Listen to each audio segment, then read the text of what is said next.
Jamaica loses patois, they lost their culture.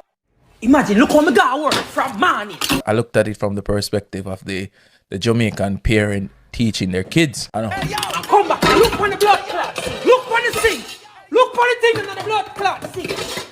How they stress the importance of speaking the King's English. That is true. And how you should not be speaking Jamaican Creole, Jamaican Patois because it makes you seem less educated. So we have ascribed intelligence to speaking standard English in Jamaica. Hold on. And guess what?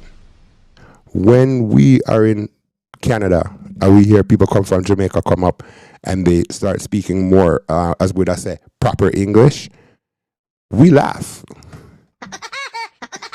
We laugh because we call it's very speaky spokey. Oh, this is my mother.